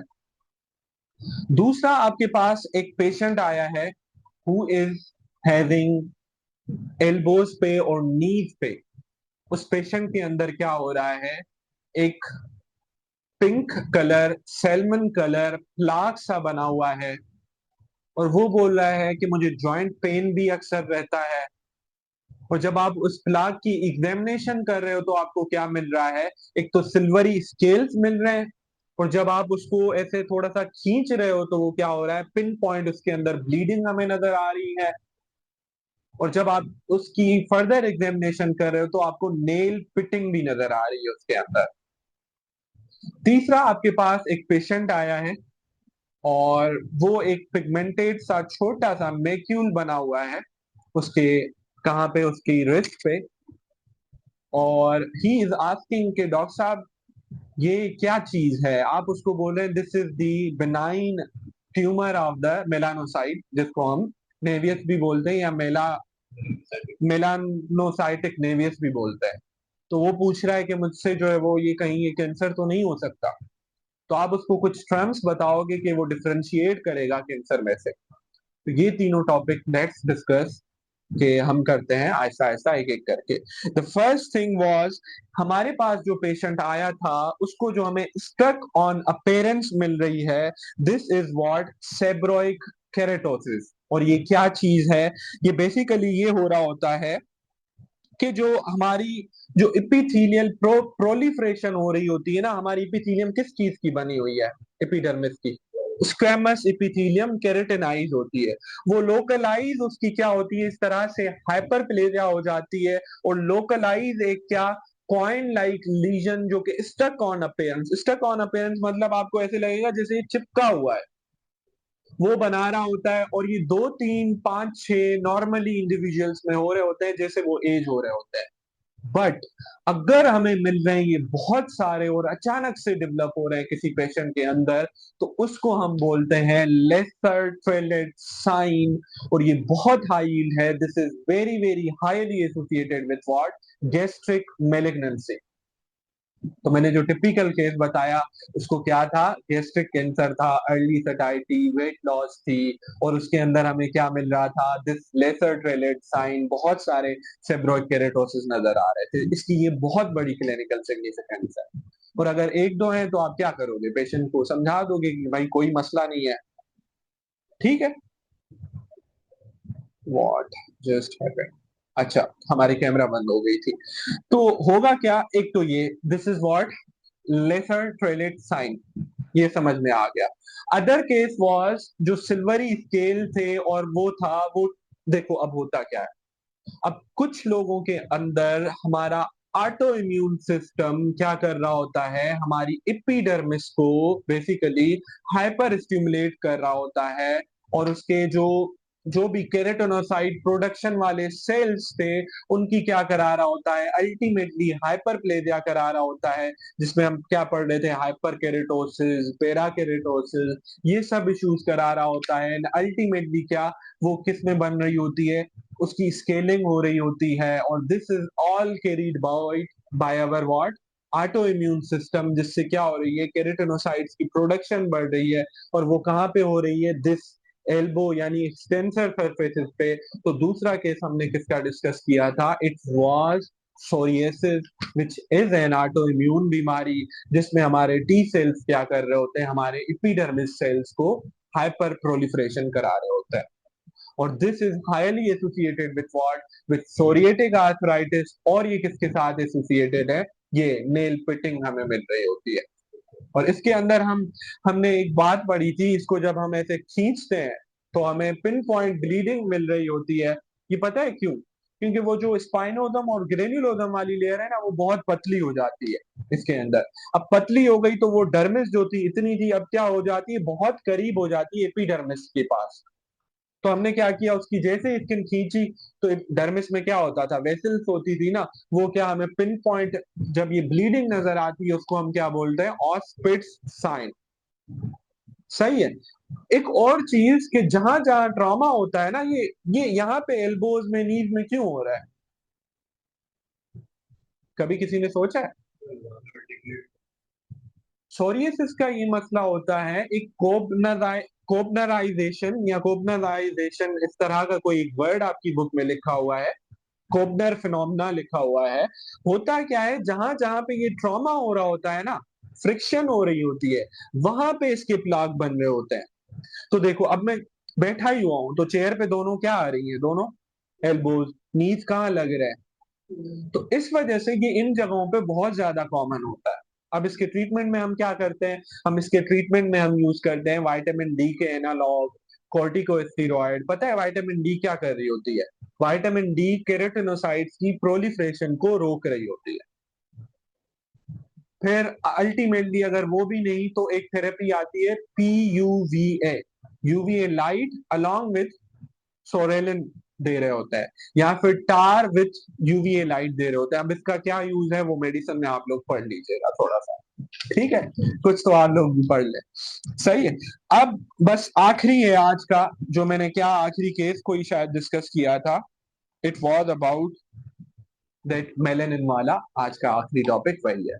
देखिए मेलेनिन क्या चीज है, हमने क्या पढ़ा था, वो जो मेलानोसाइट्स हैं वो मेलेनिन प्रोड्यूस कर रहे होते हैं, और अगर किसी एक जगह पे वो मेलानोसाइट बहुत ज्यादा अक्यूमुलेट हो जाते हैं स्किन के अंदर, तो हम क्या उसको बोलते हैं, दिस इज बिनाइन, उसको हम क्या बोलते हैं, मेलानोसाइटिक नेवियस बोल रहे होते हैं, simple accumulation of the melanocytes, this is what, benign. एक ट्यूमर है जिसको हम नेवियस बोलते हैं कॉमन वर्ड में, या फिर मोल भी बोल रहे होता है। अब हमें कैसे पता चले कि this is benign, this is some issue हो रहा है, यानी this can develop into melanoma. तो हम क्या करते हैं, ABCDE, एक न्यूमोनिक है, हम याद रखते हैं, यानी जो मेलानोसाइट होता है वो बिल्कुल ही राउंड होता है। ये क्या, जो मेलानिन का ट्यूमर होगा, सॉरी मेलानोमा होगा जो, वो क्या होगा, रफ एजेस होंगे। फिर हमें क्या, बी में हमें क्या, बॉर्डर उसके रफ होंगे, एसिमेट्रिक होगा, उसकी साइज जो है वो बड़ी होने लग जाएगी 6 mm से। उसका कलर, हम मोल हम नॉर्मल देखते हैं, हमें सिंगल कलर नजर आ रहा होता है ना, हमें मेलानोमा में क्या होगा, इरेग्युलर से कलर्स नजर आना स्टार्ट होंगे। ये अभी बहुत अर्ली है, हम मेलानोमा में जरूर पढ़ेंगे। आपके लिए जो जेएसएमयू में इंपॉर्टेंट है ना, वो एक डायग्राम है इसके मेलानोसाइट, मेलानो सॉरी मैं क्या कर रहा हूँ, वर्ड्स को मिक्स कर रहा हूँ। इस मोल के टाइप्स हैं, एक मोल है कंपाउंड, एक है क्या जंक्शनल, और एक है डर्मल। ये आप देख लो, ये लिटरली जेएसएमयू वाले स्टेशन में देते हैं, वो मैं आपको अभी दिखा रहा हूँ वीडियो पे। बस आखिरी है ये डायग्राम, जी ये वाली डायग्राम नंबर 8, जहां पे मैं ये मेलानोसाइटिक नेवाई दिखा रहा हूँ। बस सिर्फ एक चीज, सेम इसी तरह की डायग्राम आ रही होती है आपकी ऑस्पीज में, and USMLE does not test this concept that much के भाई टाइप बताओ आप। USMLE test more about the melanoma actually. सही है, बहरहाल देख लो। इसमें से सबसे पहले अगर आप देखो तो आपको क्या नजर आ रहा है यहाँ पे, एपिडर्मिस है, फिर क्या है नेक्स्ट, डर्मो एपिडर्मल जंक्शन है, सही है, ये वाला, और अल्टीमेटली क्या है, डर्मिस है। तो इंट्राडर्मल हम सबसे पहले देखें वो पूरा कहाँ पे पड़ा हुआ है, डर्मिस के अंदर। सिंपल, ये याद रखना है आपने, दिस इज व्हाट इंट्राडर्मल। ये भाई कहाँ पर है, कंपाउंड वाला देखो, डर्मिस में भी एपिडर्मिस में भी, ये याद रखना है। और जंक्शनल कहाँ पे है, ज्यादातर एपिडर्मिस में, यही याद रखना है। इतना ही सिंपल होता है, लेकिन जब स्टेशन आती है ना तो बहुत मसले होते हैं, हमें नाम भी याद नहीं आ रहा होता। तो एक ये पिक्चर थी, और मेरे ख्याल से बस यही है। और this was all about today's lecture. मैंने इस पेज में से कुछ चीजें जरूर छोड़ी हैं, वो मैं आपको जरूर कल पढ़ा दूंगा, सिर्फ हमने दो छोड़ी हैं, लेकिन आई कैन अश्योर दैट कि यहाँ से बाहर आपकी मेडिसिन में से, पैथो में से, यूएसएमएलई में से कहीं से भी और बाहर से नहीं आएगा। ठीक है, so this was all about today's lecture. आप लोग रीड दे दो, फिर आप भले लीव कर